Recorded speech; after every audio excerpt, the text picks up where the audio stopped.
Hello दोस्तों, नमस्कार। स्वागत है आपका अपना स्टडी चैनल लर्निंग जीएस वाला में।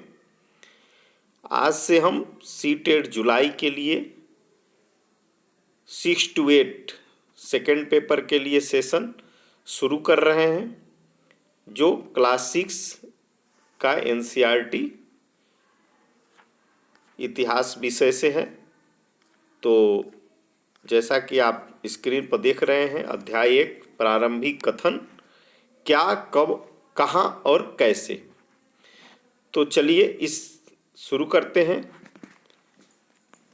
रसीद का सवाल है। रसीदा बैठी अखबार पढ़ रही थी। अचानक उसकी निगाह एक सुर्खी पर पड़ी।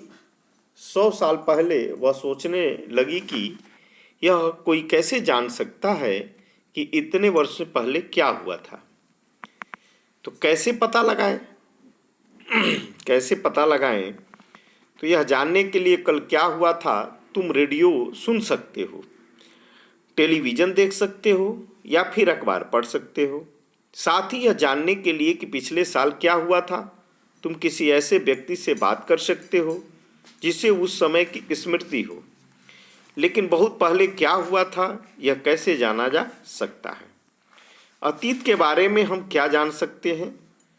अतीत के बारे में बहुत कुछ जाना जा सकता है, जैसे लोग क्या खाते थे, कैसे कपड़े पहनते थे, किस तरह के घरों में रहते थे। हम आखेटकों, शिकारियों, पशुपालकों, कृषकों, शासकों, व्यापारियों, पुरोहितों, शिल्पकारों, कलाकारों, संगीतकारों या फिर वैज्ञानिक के जीवन के बारे में जानकारियां हासिल कर सकते हैं। यही नहीं, हम यह भी पता कर सकते हैं कि उस समय कौन से खेल खेलते थे, कौन सी कहानियाँ सुना करते थे, कौन से नाटक देखा करते थे या फिर कौन कौन से गीत गाते थे। तो चलिए लोग कहाँ रहते थे इसके बारे में जानते हैं। जैसा कि आप मानचित्र 1 पृष्ठ 2 में नर्मदा नदी का पता लगाओ से शुरू ये है। तो कई लाख वर्ष पहले से लोग इस नदी के तट पर रह रहे हैं। यहाँ रहने वाले आरंभिक लोगों में से कुछ कुशल संग्राहक थे। ये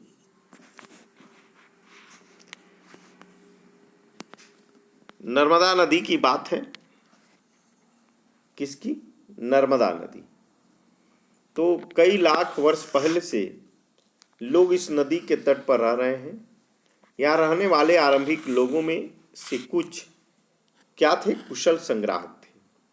तो कुशल संग्राहक की बात प्रश्न में पूछ लिया जाए तो ये नर्मदा नदी के तट पे रहने वाले कई लाख वर्ष पहले की बात है, जो आसपास के जंगलों की विशाल संपदा से परिचित थे।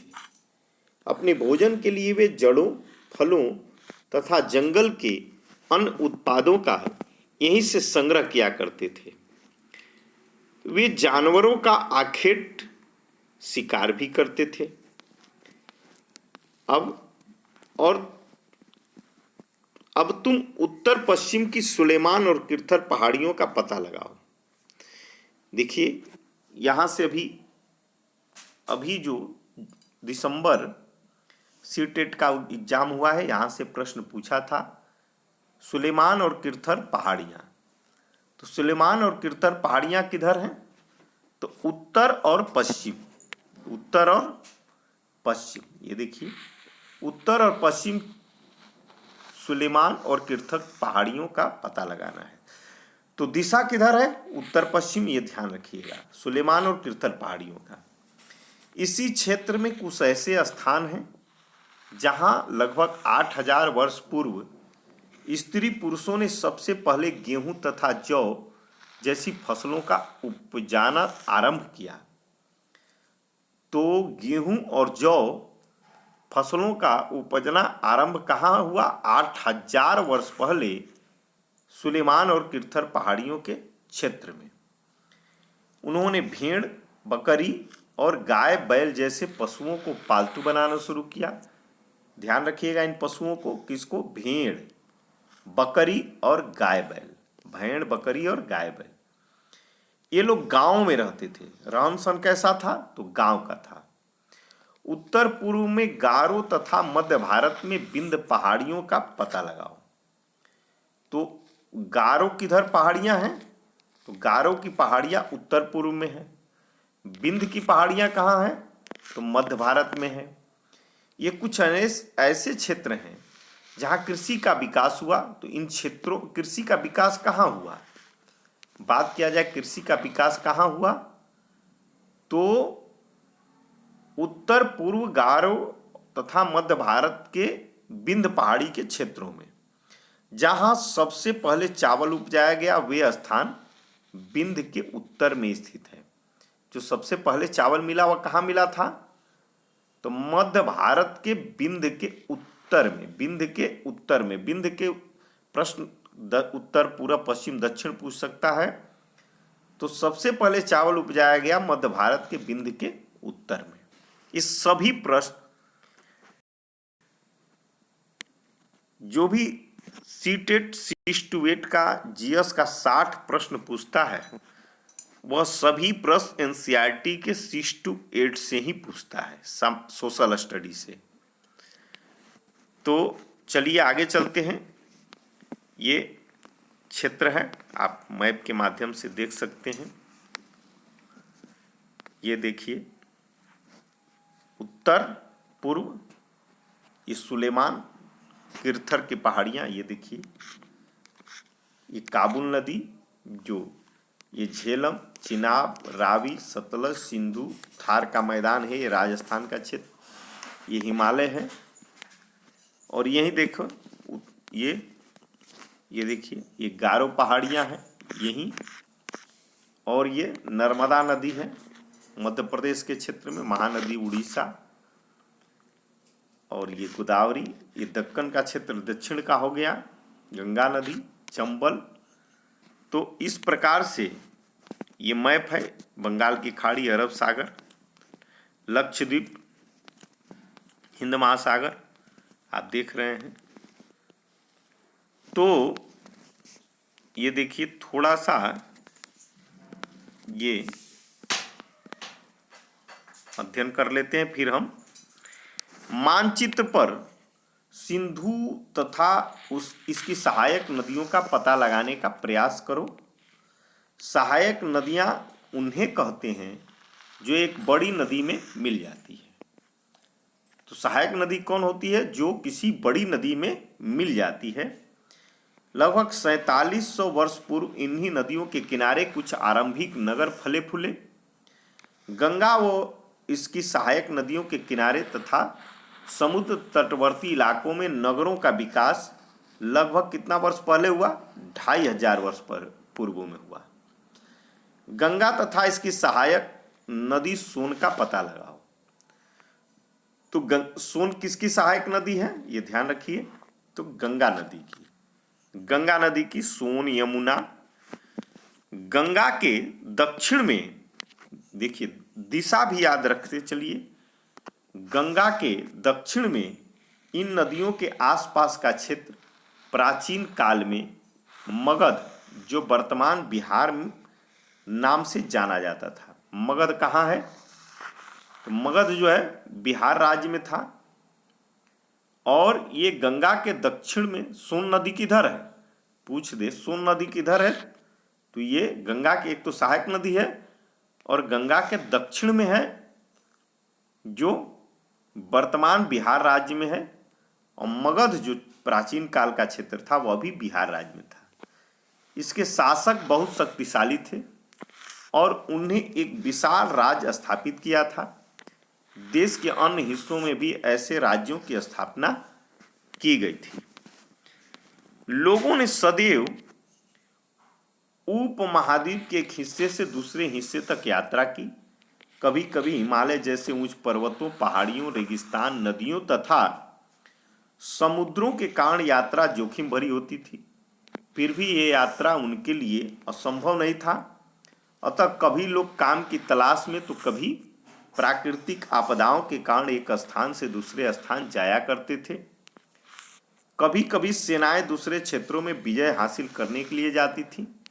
इसके अतिरिक्त व्यापारी कभी काफिले में तो कभी जहाजों में अपने साथ मूल्यवान वस्तुएं लेकर एक स्थान से दूसरे स्थान जाते रहते थे। धार्मिक गुरु लोगों को शिक्षा और सलाह देते हुए एक गांव से दूसरे गांव तथा एक कस्बे से दूसरे कस्बे जाया करते थे। कुछ लोग नए और रोचक स्थानों को खोजने की चाह में उत्सुकतावश भी यात्रा किया करते थे। इन सभी यात्राओं से लोगों को एक दूसरे के विचारों को जानने का अवसर मिलता था। चलिए ये देख लीजिए मानचित्र 1 की जो बात दिखाई गई है।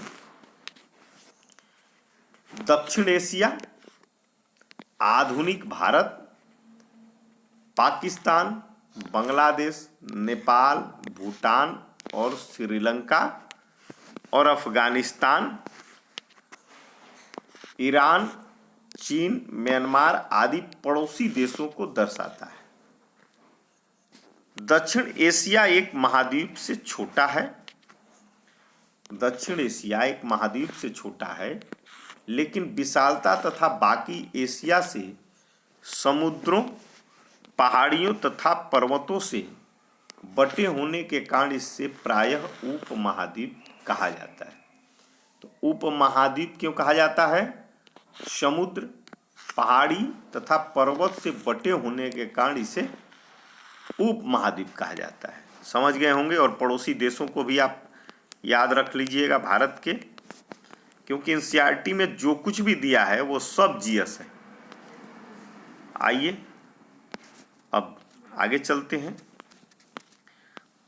आज लोग यात्राएं क्यों करते हैं? प्रश्न है कि आज लोग यात्राएं क्यों करते हैं। एक बार फिर से मानचित्र 1 को देखिए। पहाड़ियां, पर्वत और समुद्र इस उपमहाद्वीप की प्राकृतिक सीमा का निर्माण करते हैं। हालांकि लोगों के लिए इन सीमाओं को पार करना आसान नहीं था। जिन्होंने ऐसा चाहा वैसा कर सके। वे पर्वतों की ऊंचाई को छू सके तथा गहरे समुद्रों को पार कर सके। उपमहाद्वीप के बाहर से भी कुछ लोग यहाँ आए और यहीं बस गए। लोगों के इस आवागमन ने हमारी सांस्कृतिक परंपराओं को समृद्ध किया। कई सौ वर्षों से लगे पत्थरों को तराशने, संगीत रचने और यहाँ तक कि भोजन बनाने के नए तरीकों के बारे में एक दूसरे के विचारों को अपनाते रहे हैं। देश का नाम, भारत देश के बारे में जानते हैं। देश के नाम का क्या इतिहास रहा है। अपने देश के लिए प्रायः हम इंडिया तथा भारत जैसे नामों का प्रयोग करते हैं। इंडिया शब्द इंडस से निकला है। ध्यान रखिएगा, इंडिया शब्द किससे निकला है? इंडस से, जिसे संस्कृत में सिंधु कहा जाता है। किसमें? संस्कृत में। इंडस को क्या कहा जाता है? संस्कृत में सिंधु कहा जाता है। अपने एटलस में ईरान और यूनान का पता लगाओ। लगभग 2500 वर्ष पूर्व उत्तर पश्चिम की ओर आने वाली ईरानियों और यूनानियों ने सिंधु को हिदोस, किधर से आते थे? ध्यान रखिएगा, उत्तर पश्चिम से, जिधर सुलेमान और किर्थर की पहाड़ियां हैं। तो ये ईरानी और यूनानियों ने सिंधु को हिदोस अथवा इंदोस और इस नदी के पूर्व में स्थित भूमि प्रदेश को इंडिया कहा। भारत नाम का प्रयोग उत्तर पश्चिम में रहने वाले लोगों के एक समूह के लिए किया जाता है। जो भारत नाम का प्रयोग है, भरत या भारत, किधर? उत्तर पश्चिम में रहने वाले लोगों के एक समूह के लिए किया जाता है। इस समूह का उल्लेख संस्कृत की आरंभिक लगभग 3500 वर्ष पुरानी कृति ऋग्वेद से भी मिलता है। किसमें? आरंभिक कृति किसमें मिलता है? ऋग्वेद से मिलता है। बाद में इसका प्रयोग देश के लिए होने लगा। तो भरत नाम का प्रयोग जो है किसके लिए होता था? ध्यान रखिएगा, समूह के लिए किया जाता था। और यही समूह बाद में आज भारत देश कहलाने लगा। पहले किसके लिए? समूह के लिए। ये वेरी वीवीआई है।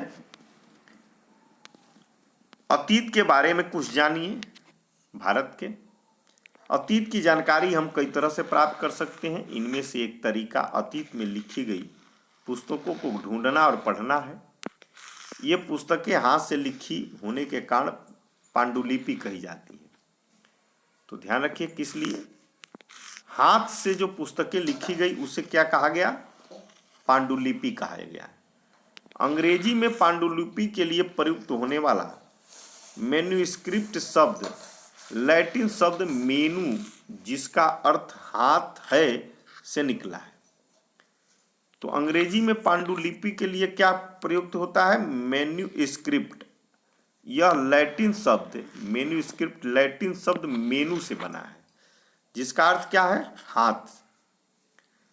ये पांडुलिपियां प्रायः ताड़पत्रों तथा हिमालय क्षेत्र में उगने वाले भूर्ज नामक पेड़ की छाल से विशेष तरीके से तैयार भोजपत्र पर लिखी मिलती है। भोजपत्र, भोजपत्र कैसे?